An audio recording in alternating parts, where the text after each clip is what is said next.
आदम के बेटे शीश, शीश के बेटे यानस, यानस के बेटे कैनान, कैनान के बेटे महलाइल, महलाइल के बेटे व्यारत, व्यारत के बेटे इदरीस, इदरीस के बेटे मुतवशिक, मुतवशिक के बेटे लबक नेक नाम, लबक नेक नाम के बेटे नूह, नूह के बेटे साम, साम के बेटे जुलात, जुलात के बेटे शाले, शाले के बेटे आबिर, आबिर के बेटे दाता, दाता के बेटे रावा, रावा के बेटे सारू, सारू के बेटे नाखुर, नाखुर के बेटे तारिक, तारिक के बेटे इब्राहिम,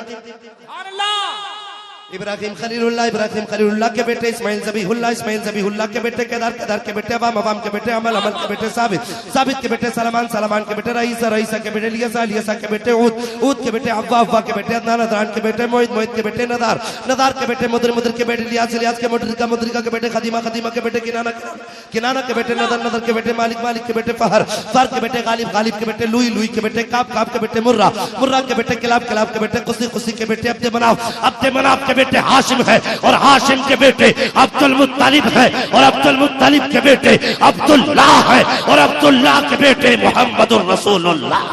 नारे तकबीर, नारे रिसालत, सीरते मुस्तफा, नारे तकबीर, शजरे मुस्तफा। अब जरा गौर करना प्यारे, मैंने सफर का आगाज कर दिया है, मेरे सरकार का नूर मुंतकिल हो गया है हजरत अब्दुल्लाह की पुश्ते पाक में। अल्लाह अकबर। हजरत अब्दुल्लाह का निकाह सैयदा आमिना से हो जा रहा है। आपके निकाह के बाद भी 2 माह का अरसा गुजरा है। हजरत अब्दुल्लाह सफर पे तशरीफ ले जाते हैं, सफर पे तशरीफ लेकर के गए हैं। हजरत आमिना का हाथ पकड़ के कहा था, आमिना मैं परदेश जा रहा हूँ। कुछ दिन की बात है, जैसी 2 महीने के बाद ये बात कही है। अब मैं पूछना चाहता हूँ, जरा जिगर पे हाथ रख के सुनो, मेरे नबी ने बड़ा दर्द बर्दाश्त किया है, बड़ी मुसीबतें सरकार ने बर्दाश्त की है। अल्लाह अकबर। जरा गौर करना प्यारे, हजरत आमिना ने हजरत अब्दुल्लाह का दामन थाम के कहा था, ए मेरे सरताज परदेश जा रहे हो, अभी 2 महीने का अरसा गुजरा है, आपकी जुदाई में आमिना जिंदगी कैसे गुजारेगी। जैसे इतना जुमला आपने इरशाद फरमाया है, हजरत अब्दुल्लाह ने सैयदा आमिना का हाथ पकड़ के कहा था, ए मेरी आमिना चंद दिन की जुदाई की बात है, कुछ दिन के बाद अब्दुल्लाह वापस आ जाएगा और तेरे हाथ की पकी रोटी खाएगा। इतना कह करके आपने जैसी दरवाजे से बाहर कदम निकाला है, सैयदा आमिना दरवाजे पे आके खड़ी हो जाती है। वो बरसती आंखों से अपने शौहर को रुखसत कर रही है। वो भीगी पलकों के साए में अब्दुल्लाह का जाना मेरे नबी की अम्मी को तादमे ज़ीस्त याद आता रहा है। अल्लाह अकबर। हजरत अब्दुल्लाह ने घर से कदम निकाला है, जिस दिन के आने का वादा करके गए थे वो वक्त करीब आ गया है। सैयदा अब्दुल्लाह के इंतजार में बैठी है। अल्लाह अकबर। जैसी वो दिन आया है जिसमें हजरत अब्दुल्लाह की वापसी का वादा था, सैयदा आमिना ने खाना तैयार किया है, रोटी के लिए आटा गूंद करके रखा है, लेकिन याद था शौहर वादा करके गया है कि आमिना तेरे हाथ की पकी रोटी खाऊंगा। लेकिन शाम का सूरज डूबने लगा है। सैयदा दरवाजे पे आकर के बैठ जाती है, जब मेरा सरताज आएगा तभी रोटी बनाई जाएगी, जब अब्दुल्लाह आ जाएंगे तभी खाना खाया जाएगा। लेकिन मशीयत को कुछ और ही मंजूर था। सूरज आकर के डूब जाता है, परिंदे अपने घोंसलों में वापस चले जाते हैं, लेकिन नबी के वालिद वापस नहीं आए हैं। जैसी रात गुजर गई है, सैयदा आमिना ने बैठ करके रात गुजारी है। सारी रात अब्दुल्लाह की बीवी मेरे नबी की अम्मी सोई नहीं है।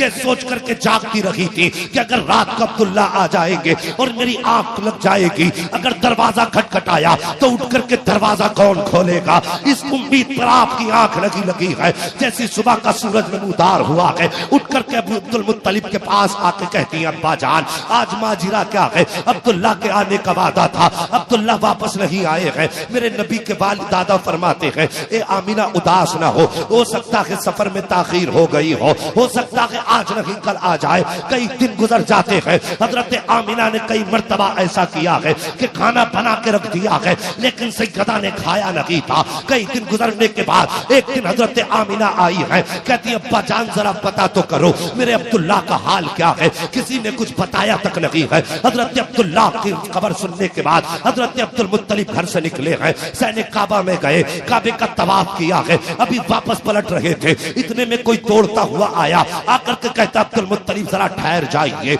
हजरत अब्दुल मुत्तलिब ठहर जाते हैं। बताओ क्या बात है? कि अब्दुल मुत्तलिब कैसे बताएं, कलेजा टुकड़े टुकड़े हो रहा है। का बात क्या है? का सुनो जो अब्दुल्लाह तुम्हारा परदेश गया था वो अब्दुल्ला वापस नहीं आने वाला है। इतना सुनते हैं हजरत अब्दुल्ला का कलेजा थक से हो जाता है। का क्या खबर लाया है? का मैं झूठ नहीं कहता हूँ, उस अब्दुल्ला का इंतकाल हो चुका है। इतना सुनना था, उस बाप से पूछो जिसका लखते जिगर परदेश में रुक गया हो, उस बाप से पूछो जिसका बाप परदेश में, जिसका बेटा परदेश रह गया हो। अरे यूसुफ जुदा हुए हैं तो हजरत याकूब की आंख की रोशनी चली गई है। अल्लाह अकबर। जब हजरत अब्दुल्ला रुखसत हुए थे तब भी अब्दुल मुत्तलिब की आंख में आंसू थे। जब परदेश से वापस नहीं आए हैं तब भी आंखें बरस रही है। जैसे घर में कदम रखा है से गदा दरवाजे पे इंतजार कर रही थी, अब्दुल मुत्तलिब आते ही होंगे, उनसे अब्दुल्ला का पता पूछूंगी। लेकिन आपके कदम है कि आगे बढ़ नहीं रहे हैं। आज जमीन तंग हो रही है, ऐसा लगता था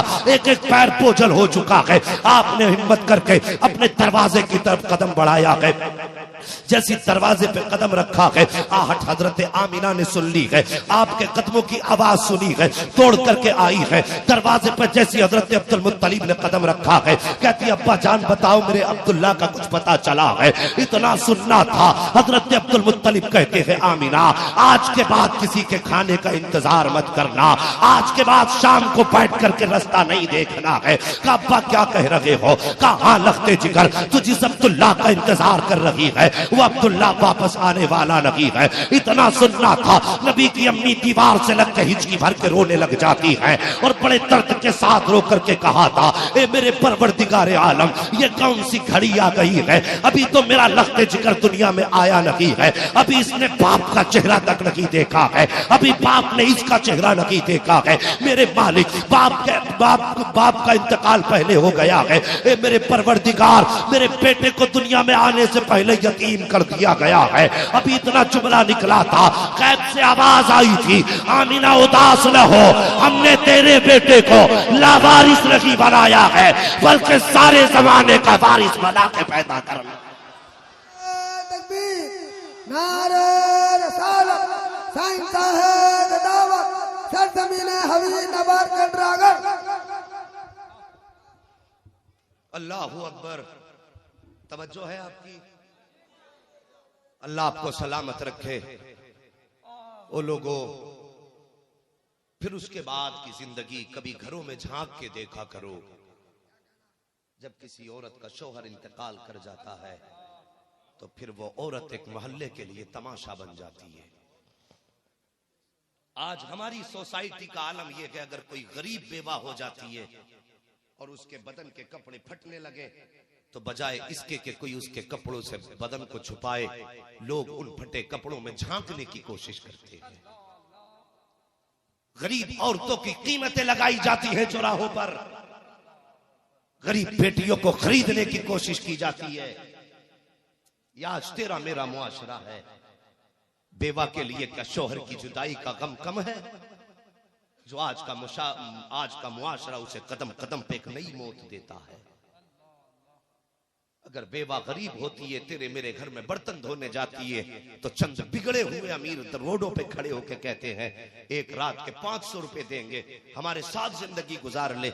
हया नहीं आती? तूने उस मदीने वाले का कलमा पढ़ा है जिसकी बारगाह में हातिम ताई की पोती आई थी और आके कहा था पैगंबर मेरे खानदान वालों ने मेरे सर की चादर छीन ली है। नबी ने अपनी मुजम्मिल वाली चादर कांधे से उतार के उस हातिम ताई की पोती के सर पे जैसी डाली थी, सहाबा ने कहा था आका ये तो दुश्मन की बेटी है, एक काफिर की बेटी को आप चादर दे रहे हैं। मेरे नबी को जलाल आ गया था और फरमाया था खामोश हो जा, बेटी बेटी होती है, चाहे वो काफिर की बेटी हो चाहे मोमिन की बेटी।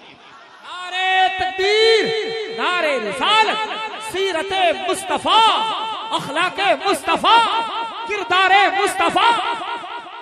आज उस नबी की उम्मत अपने नबी के कलमा पढ़ने वाली बेटियों के बदन के कपड़े नोचती है। हमें क्या हो गया है? अल्लाह अकबर। मैंने अर्ज किया था आपसे कि बेवा का दर्द वही औरत बता सकती है जिसके सर पे शोहर का छाया ना रहा हो। भाई अल्लाह से दुआ करता हूं अल्लाह मेरे दिलदार भाई को लंबी उम्र अता फरमा, इसलिए कि इनके जिगर में सिर्फ जलसों का शौक नहीं बल्कि मिल्लत का दर्द भी है। मैं जानता हूं ये कितने गरीबों के काम आते हैं, कितनी बेवाओं के काम आते हैं, और माशाअल्लाह बिना किसी तफरीक के, हिंदू हो के मुस्लिम हो, सिख हो के ईसाई हो, कोई भी इनके पास आता है तो उसका ये सोच के काम करते हैं यार जिसका भी भला हो जाए, जाने के बाद यही कहेगा यार काम उसने कराया हमारा जो कलमा मदीने वाले का पड़ता है। अल्लाह से दुआएं किया करो, अल्लाह हमसे वो काम ले ले जिससे तू भी राजी हो, तेरा मदीने वाला महबूब भी राजी हो जाए। जल्द से आप पूरी जिंदगी करते रहेंगे। मेरे बाद भी बड़ा अच्छा खिताब आपको सुनना है। वो लोगों मुस्तफा के किरदार को अपना लो। मेरे नबी की अम्मी ने कितना दर्द बर्दाश्त किया। ये उस दौर में बेवा हुई जिस दौर में औरत को पैर की जूती समझा जाता था। ये उस दौर में बेवा हुई जिस दौर में बेटे अपनी मां को बेच दिया करते थे। सुफियान भाई, मैं खून जिगर पेश कर रहा हूं, मुझे कोई इतना शौक नहीं है जबरदस्ती बोलने का, बस आप दिल से सुनेंगे तो बयान करूंगा।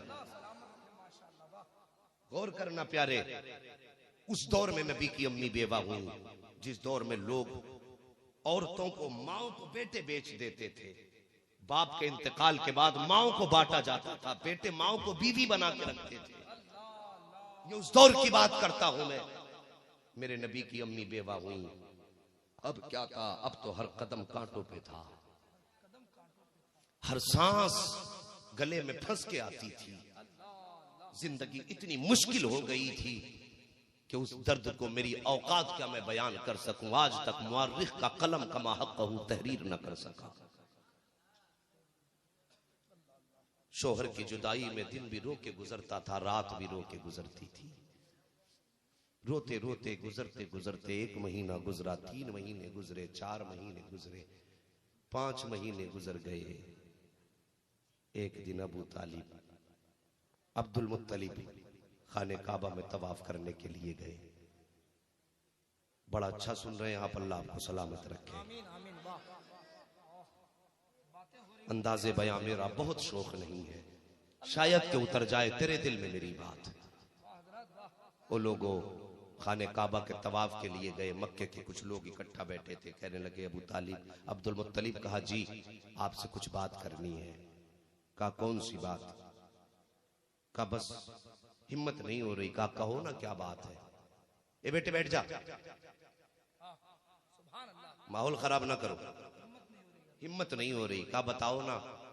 कहा अब्दुल मुत्तलिब तुम्हारे बेटा भी इंतकाल कर गया। इतना सुना आंखें बरसने लगी।